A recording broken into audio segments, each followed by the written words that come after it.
June marks Men's Mental Health Month. The purpose of this month is to heighten awareness of preventable health problems and encourage early detection and treatment of disease among men and boys. A report by the South African Society of Psychiatrists has revealed that South Africa is ranked 10th on the list of countries with the most suicides. Data also shows that men are more likely to commit suicide using aggressive methods compared to women in South Africa. For more on this, we are joined by a member of the South African Society of Psychiatrists, Dr. Ian Westmore. Dr. Westmore, thanks very, very much for joining us. Good to have you on the program. Thank you. Good to be with you this morning. And I must say, to actually have a conversation about the mental health of men and boys is a very, very important one. It seems that we never really speak too much about that, do we? Yes, it's a big problem in general with men's health, but especially men's mental health.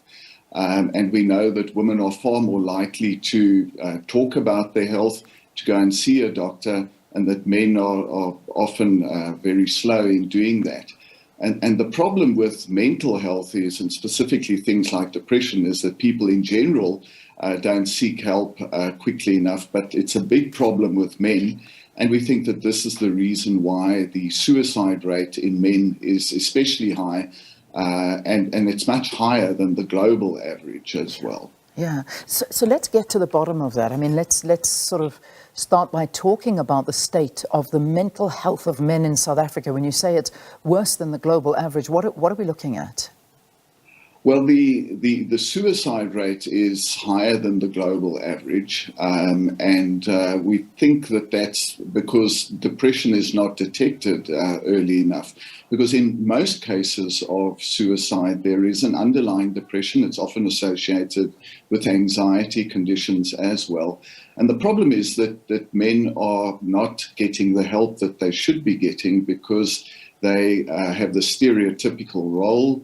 They think that they must be brave and fearless and always in control and strong. And the moment they start saying that they're not feeling well, especially not emotionally well, they think that they're being seen as vulnerable.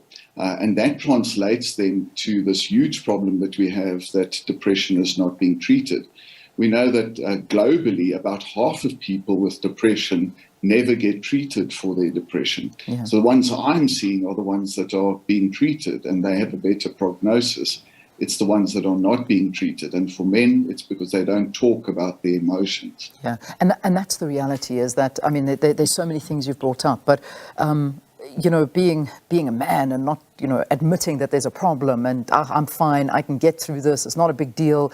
You don't sit like women necessarily, and again, I'm being so stereotypical, but I know us women talk a little bit too much, perhaps. You know, we sit and we'll chat to our friends, we'll chat to people about how we're feeling, but men tend to stay away from that. It's like, no, I get together with the guys and we don't do those kind of things. We'll chat about women, or we'll drink, or we'll have fun, but we don't necessarily talk about how we're feeling inside. I mean, I know I'm being stereotypical, but is that what it looks like? Is that perhaps maybe one of the biggest problems?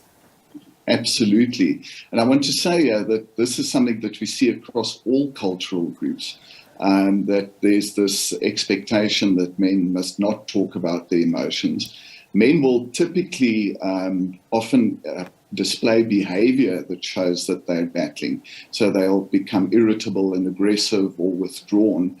And a big problem is, you mentioned alcohol. Now, alcohol is often the way that men start coping with their problems, because it makes them feel better and they drown out their sorrows, as it were.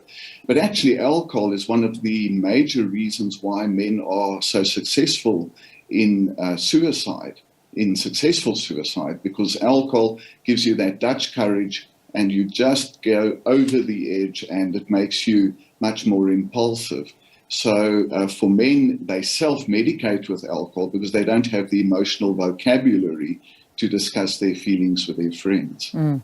And as you say as well, it's those that go undetected. You know, it's well and good. I mean, I know. I mean, I've spoken to a lot of friends, and trying to find an appointment with a psychiatrist like yourself or a psychologist or anybody is probably one of the most difficult things to do for availability, and it's an expensive exercise. So a lot of these cases go undetected and people can't actually get the professional help. So what do we do in a situation like that?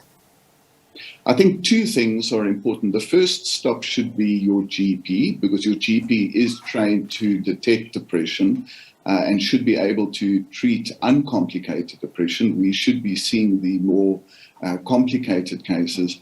But there are instances such as the South African Depression and Anxiety Group that has a free hotline and helpline, as it were, where there's 24-hour help. And that can be a first stop for people that literally feel at their wits' end and are on the brink of a suicide attempt.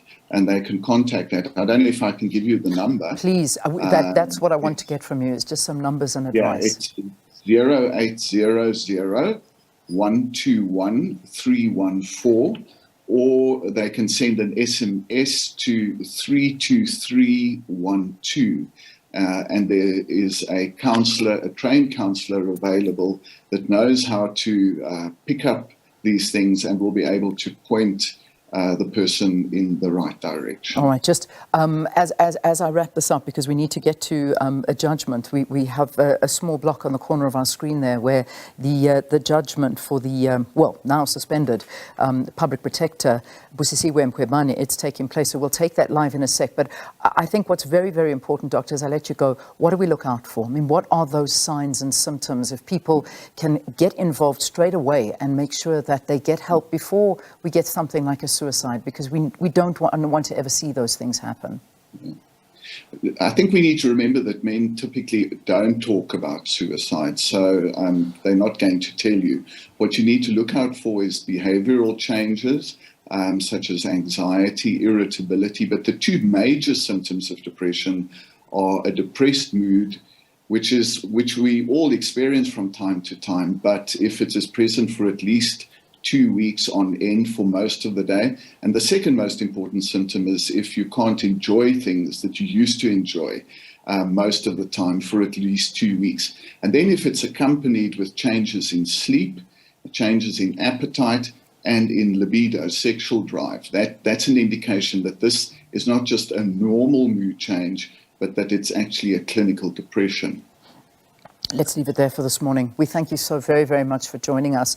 A member of the South African Society of Psychiatrists, Dr. Ian Westmore, talking to us about alarming statistics when it comes to the men in South Africa, that suicide is exceptionally high, as well as depression, things that are just not being addressed adequately, and that's for men and for boys.